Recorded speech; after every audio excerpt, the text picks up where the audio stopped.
And if we act quickly, we may still be able to stop the clock. It was supposed to be an ordinary weekend. A father spending precious hours with his 3 little girls on a court-approved custody visit. But by the end of that trip, a campground in Washington would become the scene of one of the most horrifying crimes in recent memory.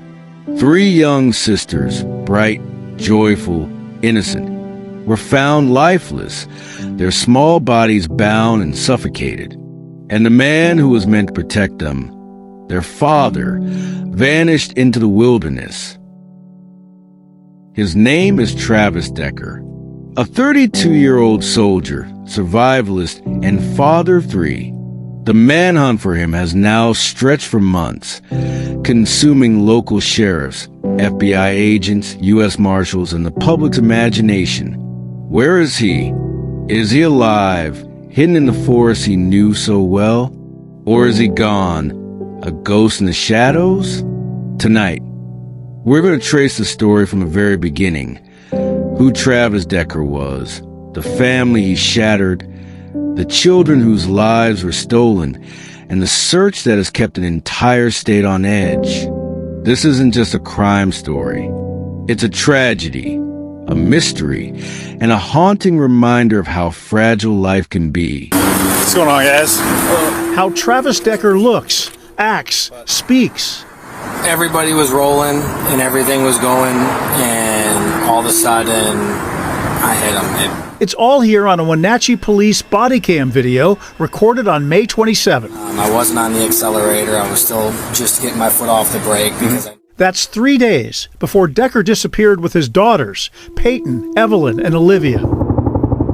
Searchers found the girls murdered days later at a campsite near Leavenworth.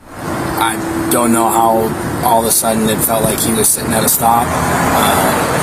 Light was green.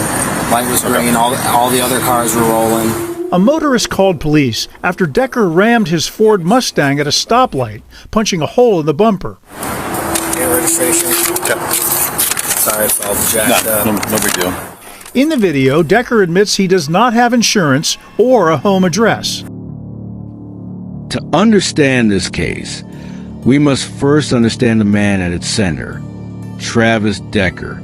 By most appearances, he was an ordinary American dad, a soldier, a husband, a father of 3 beautiful daughters. But beneath that surface was a story of instability, conflict, and decline. Travis was born in the Pacific Northwest and grew up with a fascination for the outdoors. From an early age, he was described as adventurous, always pushing into the woods, camping, fishing, and learning to live off the land. This love for wilderness would later become one of the defining elements of his life, and perhaps of his disappearance. As a young adult, Travis enlisted in the U.S. Army. Those years gave him discipline, structure, and skills that few civilians ever acquire. He trained in survival tactics, field combat, and resilience in hostile environments. Later, he continued his service in the Washington National Guard. Those who serve alongside him described him as capable, resourceful, and intelligent, yet also volatile. Travis was not the picture of calm consistency. He carried burdens that would later spiral into tragedy. At some point after his service, Travis was diagnosed with post-traumatic stress disorder and borderline personality disorder. Mental health records revealed bouts of instability, sharp swings in mood, difficulty maintaining steady relationships, and periods of paranoia. He reportedly struggled with anger and control issues, which grew worse as his marriage began to fall apart. Financially, Travis wasn't stable either. After leaving the military, he bounced between jobs and often lived on the edge of survival. At the time of the killings, he had no fixed address. Instead, he stayed in motels, campgrounds, and even in his truck. To some, it looked like he was preparing for a different kind of life, off the grid, unpredictable, and restless. His digital footprint painted another picture. Days before the murders, investigators discovered that Travis had been searching online about how to relocate to Canada, how to cross the border without papers, and jobs available in rural Canada. These searches, though chilling in hindsight, now suggest he may have been planning a permanent escape. Was he running from his problems, or planning something darker? That's the question authorities continue to wrestle with. Friends and acquaintances saw two sides of Travis. On one hand, he could be charming, humorous, and deeply affectionate with his daughters. On the other, he was volatile, sometimes withdrawing into isolation, other times lashing out verbally at those around him. People who knew him say that the cracks in his mental health were obvious, but no one could predict the horrifying turn that was about to come. Behind every tragic crime is a family story, and for Travis Decker, it begins with his marriage to Chelsea Decker. Chelsea, by all accounts, was devoted to her children and determined to build a stable life. For years, she tried to balance her role as a mother with the turbulence of living alongside Travis's growing instability. Their marriage started with love and hope, but over time, the cracks widened. Friends of Chelsea recalled arguments that escalated quickly, financial struggles that placed stress on their household, and Travis's unpredictable mental health episodes. Eventually, Chelsea filed for divorce. The court proceedings were painful but necessary. At the heart of it all were three little girls, Peyton, Evelyn, and Olivia, whose futures now rested on custody arrangements. Custody battles are never simple. In this case, Chelsea fought hard to limit Travis's access. Court records show that she raised concerns about his mental health, his erratic lifestyle, and her fears for the girls' safety. Judges initially imposed supervised visitation, meaning Travis could only see his daughters under the watch of a third party. But as time went on, restrictions eased. Despite Chelsea's objections, the court allowed unsupervised, court-approved custody visits. This decision would prove fatal. For Chelsea, those visits were moments of unease. She loved that her daughters still had a relationship with their father, but she worried. Every time they left, she felt an ache of fear. On May 30th, when she handed her daughters over for what should have been another temporary visit, she could never have imagined it would be the last time she saw them alive. Today, Chelsea is not just a mother mourning her three children. She is also the woman at the center of a national tragedy. Reporters describe her grief as unbearable, her life shattered beyond repair. She has declined most public appearances, but through family spokespeople, her message has been consistent. She wants answers, she wants justice, and above all, she wants her daughters to be remembered not for how they died, but for how they lived. Before diving into crime scene and the hunt for Travis, we need to pause and remember the three little girls at the heart of this story. Because too often in true crime, the spotlight falls on the perpetrator while the victims, especially children, become an afterthought. The Decker sisters were more than just names in a headline. Peyton, age 9. She was the eldest, the protective big sister. Teachers describe her as bright, confident, and a natural leader. She loved helping her classmates, often stepping in to defend younger children on the playground.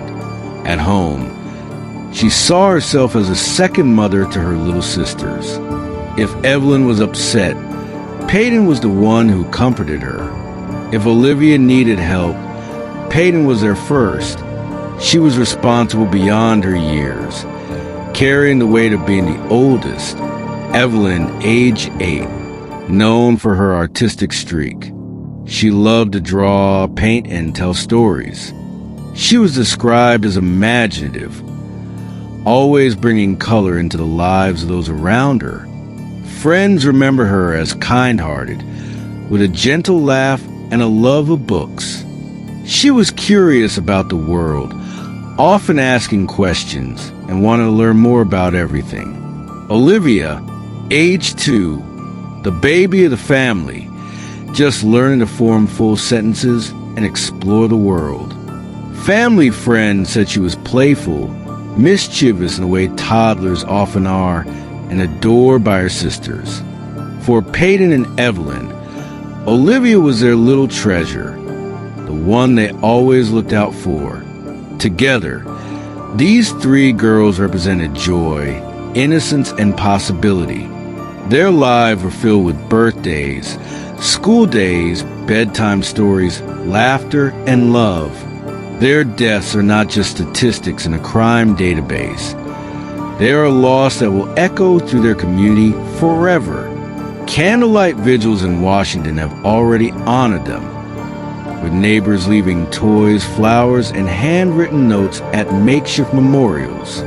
One note read, "3 angels gone too soon." To understand the gravity of this case, we must carry their faces, their laughter, and their potential in our hearts as we continue the story. Because everything that follows, the investigation, the manhunt, the unanswered questions, stems from the tragedy of their lives being stolen. The Friday before Memorial Day weekend was supposed to be routine. Court-approved paperwork allowed Travis to spend a short, unsupervised visit with his daughters.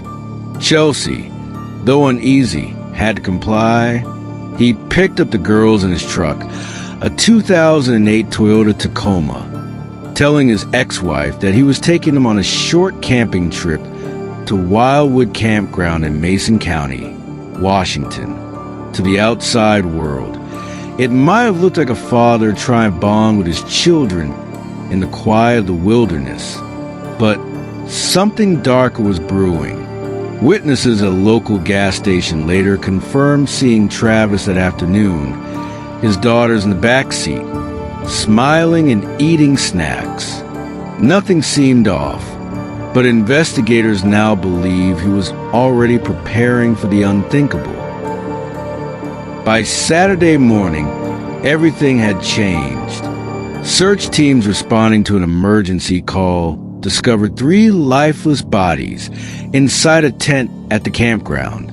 Each girl was found with a plastic bag pulled tightly over her head and cable ties binding her hands.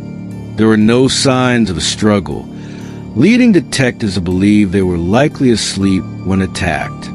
Near the tent lay Travis's belongings, his wallet and ID, his cell phone, his truck parked just a few feet away, even his dog tied up at the scene. But Travis himself was gone. News of the girl's death spread quickly through Mason County. Parents hugged their children tighter. Schools held vigils. Candles were lit in downtown Shelton.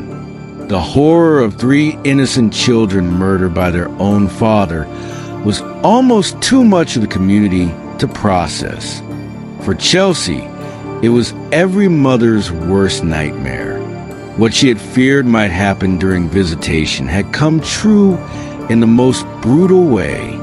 And now, the man she once trusted was gone, leaving behind only questions and devastation. What makes this case so chilling isn't just a crime. It's that Travis Decker vanished into thin air. Investigators initially thought he might have taken off into the dense Washington wilderness surrounding the campground. The Olympic National Forest stretches for miles, a labyrinth of rivers, cliffs, and unmarked trails. For someone with military survival training, it could be the perfect place to hide. But as days passed, no sightings, no footprints, no food wrappers, no credit card use, nothing were discovered.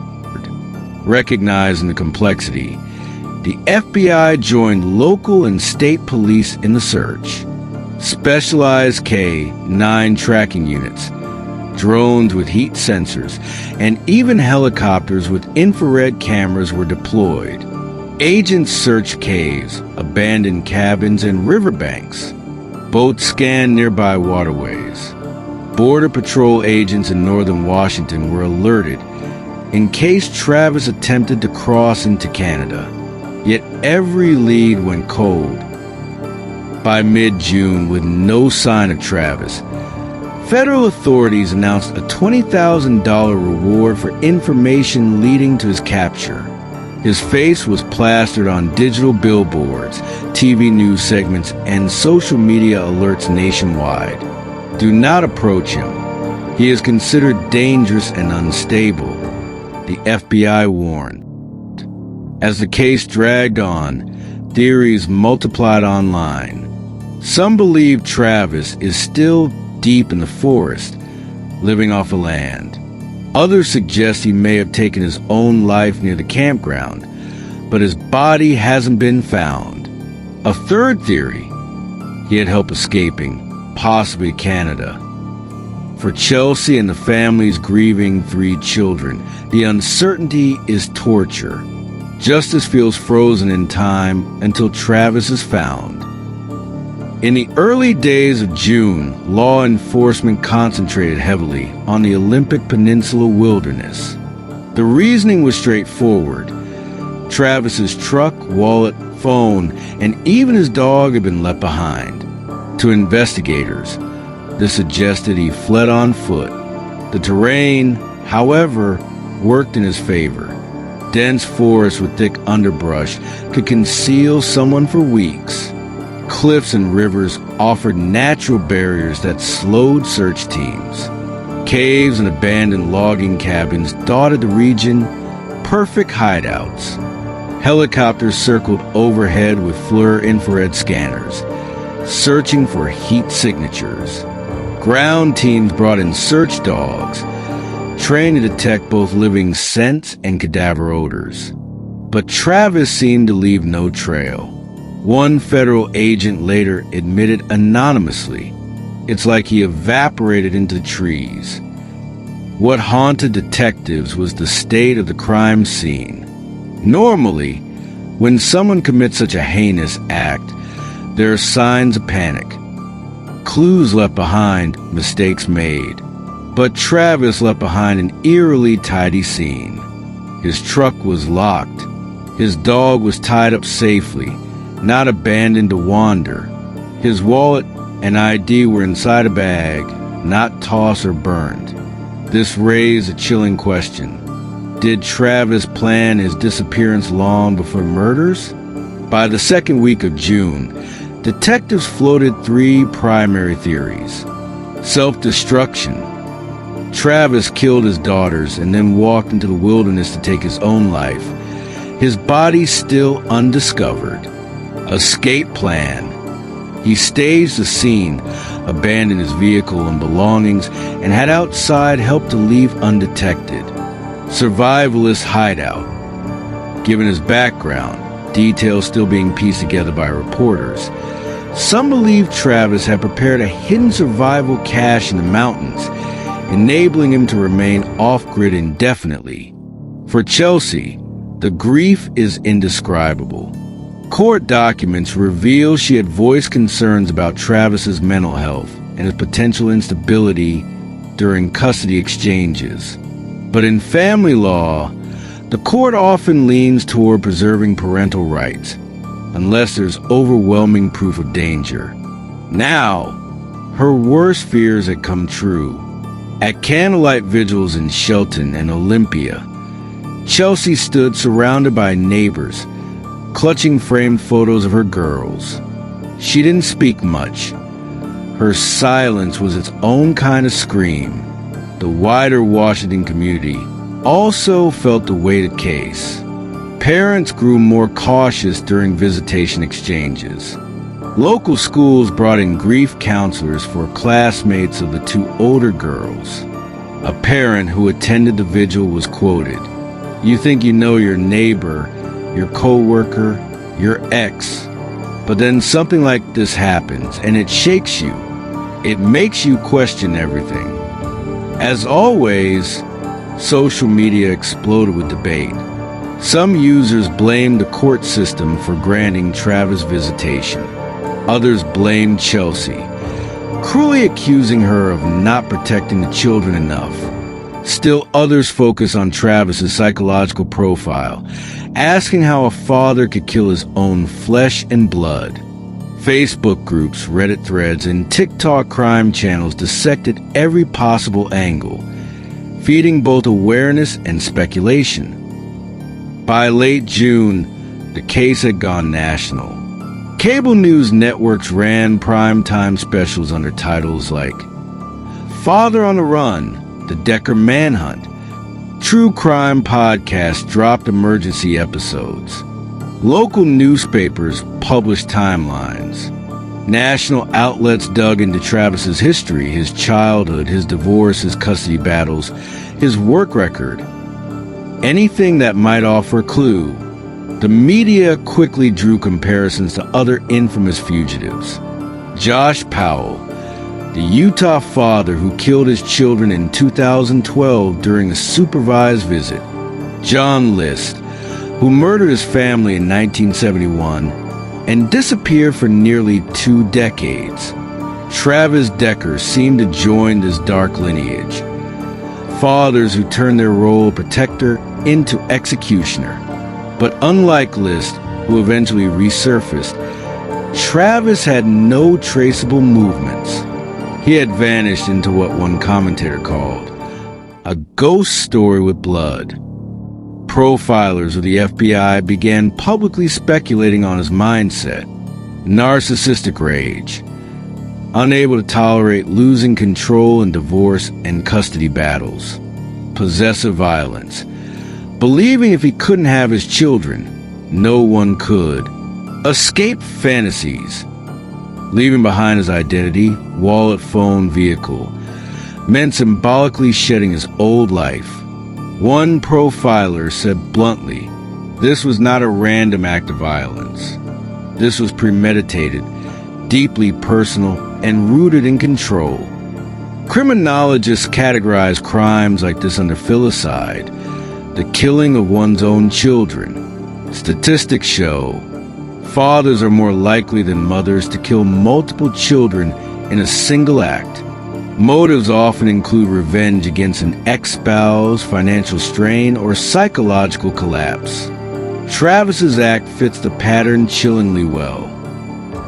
The FBI officially escalated the search. Billboards across Washington state displayed Travis Decker's face, urging anyone with information to call the hotline. A $20,000 reward was posted. That figure may not sound huge compared to other national manhunts, but it was significant enough to attract attention from hikers, hunters, and truckers in the Pacific Northwest.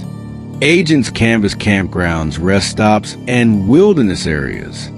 Flyers were plastered at gas stations, outdoor supply shops, and trailheads.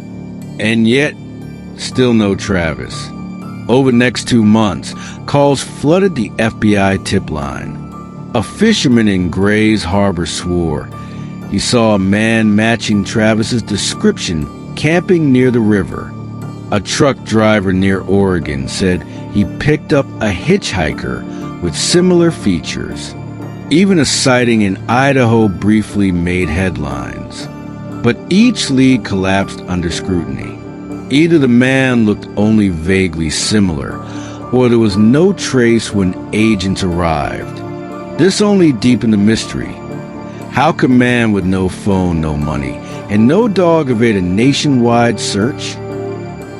By July, some law enforcement sources admitted privately that the trail had grown cold.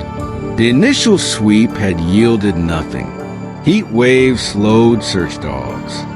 The public's attention drifted to other breaking stories. But for Chelsea, and for anyone who had followed the case closely, time did not dull the wound.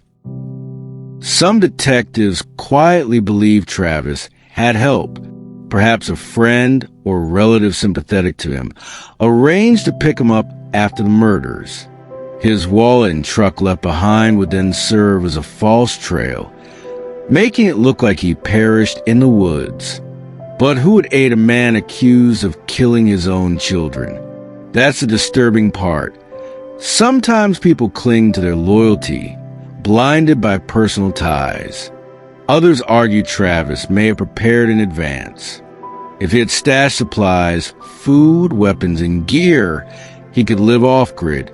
The Olympic Peninsula has countless backwoods pockets where a skilled outdoorsman could remain hidden. In this version, Travis is not dead. He's watching, waiting, surviving. That idea chills the community more than anything else. That a man capable of killing his daughters could still be alive, hidden in plain sight. By late summer, Chelsea began speaking through attorneys. She demanded accountability, not only for Travis, but also for the court system that allowed the visit. She called for tighter custody laws, stricter evaluations of parents accused of instability, mandatory mental health reviews, and more supervised visitation in high-risk cases. In interviews, she was calm but resolute. Her message was clear. No parent should bury their children because the system didn't listen. Travis's crime reignited debates nationwide about family law. Critics argue that courts too often default to the idea of shared parenting rights, even when red flags exist. The Decker case became a rallying point for activists demanding reform. Mandatory risk assessments before unsupervised visitation. Increased funding for child welfare evaluations. Better communication between courts and law enforcement. The legal ripples of this case may extend far beyond Washington. In Olympia, Shelton, and beyond, vigils for the three girls continued through the summer. Parents lit candles. Children placed teddy bears at memorials. And churches rang bells in honor of the lost sisters. For many, the tragedy became personal. Even strangers wept at the thought of three innocent girls robbed of their futures. Counselors reported ongoing trauma among classmates of the two older girls. Some children had nightmares. Others asked heartbreaking questions. Why would a dad hurt his kids? Would my dad do that to me? Teachers did their best to comfort, but the shadow lingered. Is Travis alive today? Consider the evidence. No body has been found. He abandoned all forms of identification. The FBI has not confirmed even a single sighting.